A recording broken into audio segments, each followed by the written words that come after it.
Louisiana beer reviews. Breakfast review, Red's Wicked Mango.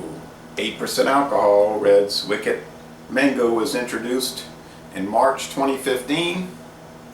Like they say on their website, it just dropped. And this can is dated for August. Just trying to see where it was made. I think it might say 07, but it's stamped it kind of bad. There's a code on the Miller Coors website, and if you look at the code, it'll tell you what brewery it was produced at.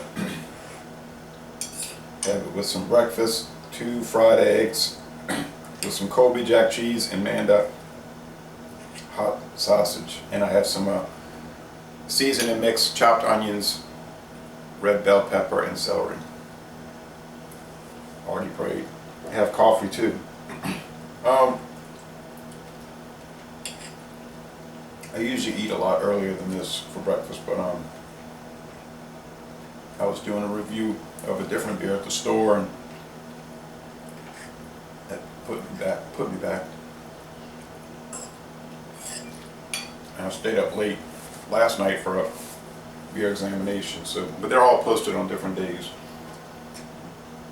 There's only 3 reviews on Beer Advocate and Rate Beer total, so I bought this last week. Now there's no video reviews for this beer, so this will be the first one in the world. Now some people were saying to me it's a cider. I thought you didn't do ciders. Actually, it's not a cider, and they're very adamant about that on their website.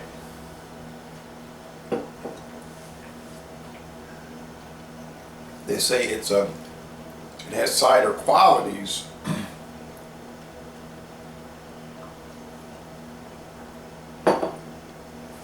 but it is an ale, and they talk about the differences. If you get on the Red's website, it goes through all the, it's explanatory.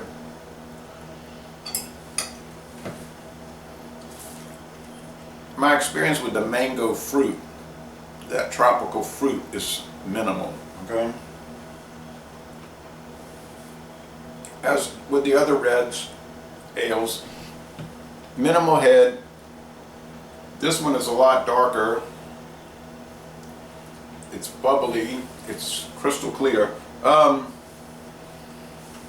It might have the same darkness as the Red's Wicked Apple, but it might be a slight bit more orange. The original Red's Apple Ale debuted in 1996, in South Africa.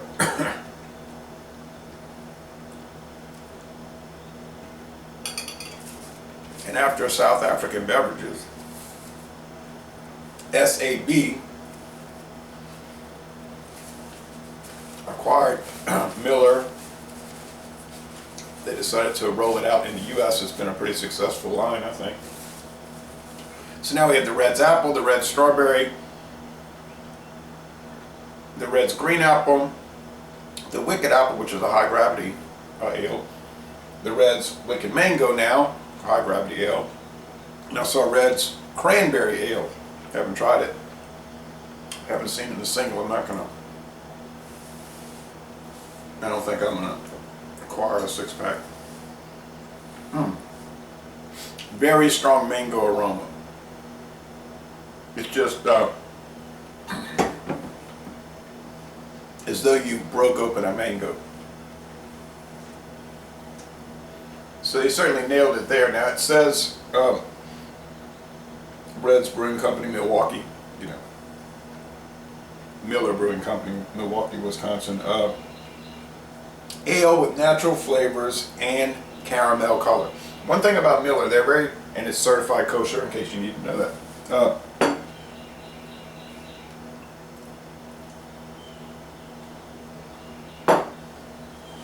Miller's pretty good at these days of telling you if the beer has flavorings or additives, because on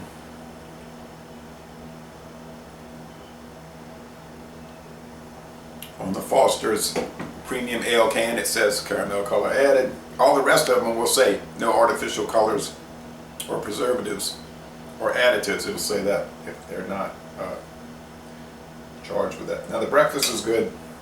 This tastes very fruity, mango-like. do pick up a beer background. So you wouldn't quite think it was mango juice or a cider, you know, which is fruit based. It does taste malt based. And that's what makes, I think, these apple ales, mango, green apple, better than the ciders, because they have the malt base, barley malt base, excuse me, which gives it a more substantial presence in the mouth. Whereas to me the ciders just taste like alcoholic fruit juice, and they do not appeal to me at all. At least the ones I've tried, which has not been an enormous amount. The mouthfeel here is light to medium, but more toward medium, so maybe low medium.